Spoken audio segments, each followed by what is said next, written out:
Kwa jina la Baba na la Mwana na la Roho Mtakatifu. Hii ni saa ya kufa kwetu. Alionekana sista mmoja akiwa anaomba kwa hisia kali sana. Unaona bwana? Alafu yule sista baada ya maombi ananyanyuka taratibu. Kama ananyata vile, kama kuna kitu fulani hivi anakitafuta mle ndani. Unaona? Alafu ni usiku wa manane. Unaona kiza totoro.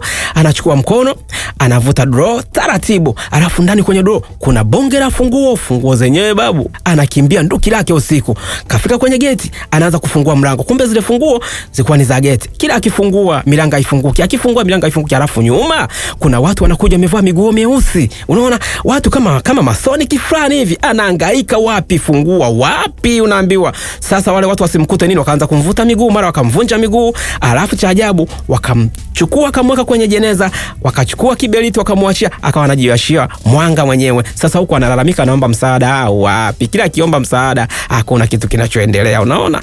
Huku sasa tunaona vitabu vinapekuliwa. Alafu anaulizwa, hivi wewe unaelekea wapi? Huyu akasema naelekea Vatikani. Kwa hiyo waliokukatia tiketi hii ni wakina nani? Ni wale viongozi wa kanisa? Ndio. Unaenda kufanya nini sasa kule? Akasema mimi kule naenda kula kiapo cha kuwa sista.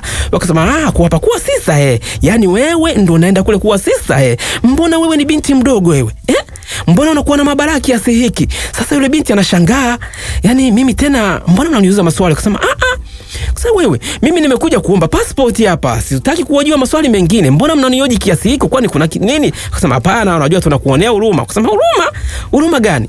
Yani mimi naenda kuwa sista, nyinyi mnaniona huruma? Akaanza kucheka. Sasa huyo askari anacheka.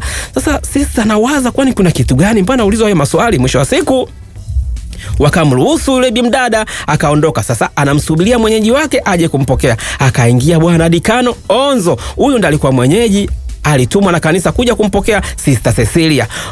Safari inaanza baada ya kumchukua kutoka immigration na kumpeleka huko Roma. Huyu bibie alikuwa anatokea Marekani ndani ya jiji la Michigan. Sasa sisi akawa anauliza, mbona kama ni mbali sana, tunavuka mapori siku nzima, milima mabonda hatufiki? Wakasema usijali, tunakaribia kufika, ila ni kweli ni mbali. Tunaona wanaingia kwenye kanisa moja kubwa. Lile geti ndo yule sister wa kwanza alipokamatiwa pala, akavunjwa miguu na akawekwa kwenye jeneza. Sasa shangaa, Cecilia ndo anaingia huko. Nakumbuka maaskari walikuwa wanamuonea huruma na kumhoji sana kuhusu lile kanisa. Bibie sasa ndo anaingia kwenye lile kanisa. Sasa baada ya kumuona anapokelewa kwa shangwe na mama wa lile kanisa, sister mkuu ambaye ndo kiongozi pale kwa upande wa wanawake. Anamwambia karibu sana, yani we ni mzuri kama malaika, yani kama umeshushwa kutoka mbinguni. Cecilia akasema mimi naitwa Cecilia. Akasema Cecilia, basi karibu, mimi nakukabidhi huyu hapa mwenzio, ndataweza kukuonyesha humu ndani na kuwa mwenyeji wako. Sawa, hata kuonyesha kila kitu na atakuelekeza mambo yote ya humu ndani. Akasema sawa, nashukuru. Wakaanza kuingia mle ndani. Akasema karibu, vipi umetokea wapi? Akamwambia nimetokea Marekani, Michigan.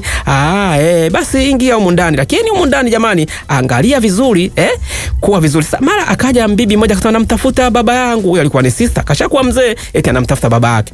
Sasa Cecilia akawa anawaza akasema wewe usimwazie sana, usiulize. Huyo akili yake inakuwa sio nzuri, yani huwa kuna sometime anakuwa mwezi mchanga. Ila sasa kuna masista wengine wanamwangalia kwa macho makali, alafu akipita sehemu nyingine wanamsonya.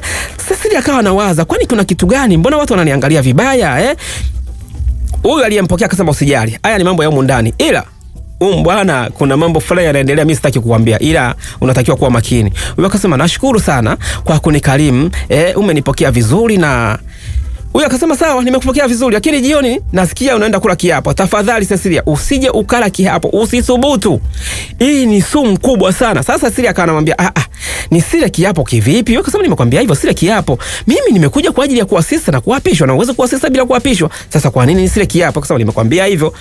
Mara Cecilia yuko ndani anapanga vitu vyake, akaingia tena mdada mmoja. Huyu mdada bwana ni machino. Yeye anavuta fegi sana, anaitwa Bondalina. Akasema sister, karibu sana. Akasema mimi naitwa Bondalina. Wewe umetokea wapi? Akasema mimi nimetokea Michigan, Marekani. Akasema akajibu Michigan. Akasema sasa karibu, yakini humu ndani, tafadhali humu ndani na kuomba kaa vizuri sana. Ndio maana mimi muda wote navuta mafegi na kula bangi kupoteza mawazo. Kichwa changu kiko vizuri kutokana na mambo ya humu ndani. Sasa umekuja inabidi uwe bwana ngangari, yani kichwa kiwe kibovu sana kwa mambo yanayoendelea humu ndani. Sasa akasema sawa.